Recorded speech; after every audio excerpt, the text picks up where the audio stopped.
Docteur, allez, on est sérieux, vous répondez aux questions de nos téléspectateurs autour de la laryngite. Les laryngites ne surviennent-elles que l'hiver? C'est Manu qui habite à Lons-le-Saunier, dans le Jura, qui vous pose cette question. J'ai envie de vous dire non, et je vous rappelle juste que la laryngite est une inflammation du larynx qui est située, en gros, c'est au niveau de la pomme d'Adam.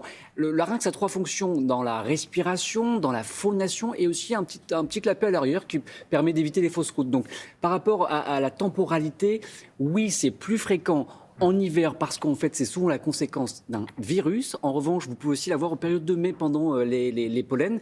Mais toute l'année, vous pouvez faire des laryngites. Maintenant, il y a des pics plus fréquents en hiver et en automne. Sandra Ducrozo vous demande si les cordes vocales sont touchées en cas de laryngite. La réponse, oui. Allez-y.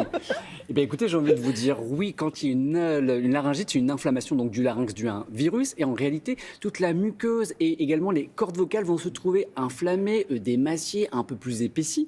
Et ça va engendrer finalement une corde vocale qui est un peu plus épaisse, vibre un peu moins bien. Et du coup, le son va être modifié. Et il y a d'ailleurs des choses, des bruits assez caractéristiques. Je vais vous faire écouter une toux aboyante. Allez-y. Voilà, ça c'est une toux assez caractéristique de l'enfant. Effectivement, c'est comme un aboiement. On entend bien que ça fait tout de suite penser à la laryngite. C'est assez flippant quand ça survient. Le premier épisode à 4h du matin alors que vous étiez en plein sommeil.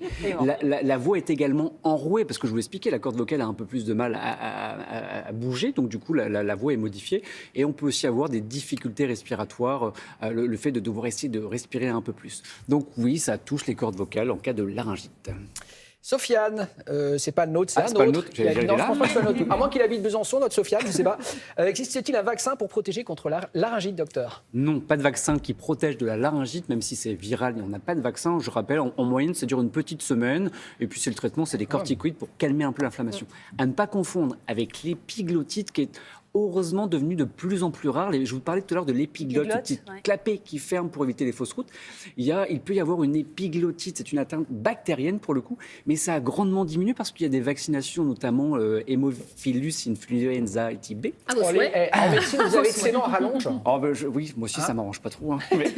Non, mais effectivement, voilà, ça c'est pour ce coup, pour l'épiglottite, il y a des vaccins, mais pas pour la laryngite. Colette de Royan, ma petite fille fait souvent des laryngites à répétition. Comment les éviter? Colette, mon fils, c'est pareil. Ah, c'est bon. Voilà. Arrêtez de fréquenter le fils de Maya. Oui, c'est ça.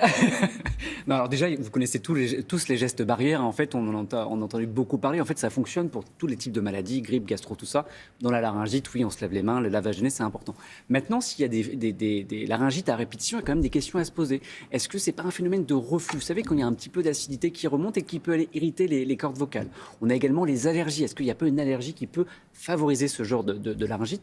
Et autre point, il faut aller éventuellement consulter un ORL, parce que peut-être que c'est anatomique, peut-être que le larynx est un petit peu trop fermé et favorise les laryngites à répétition. Donc il faut consulter quand c'est trop souvent. Ça peut avoir des conséquences après à long terme sur la santé de faire des laryngites à répétition ou pas? Normalement, les cordes vocales rentrent dans l'ordre assez rapidement. L'inflammation se calme, c'est un petit virus, normalement, qui ne laisse pas de conséquences. Mais effectivement, oui, il faut quand même au cas où consulter, surtout pour mettre peut-être une chose en place pour éviter les répétitions.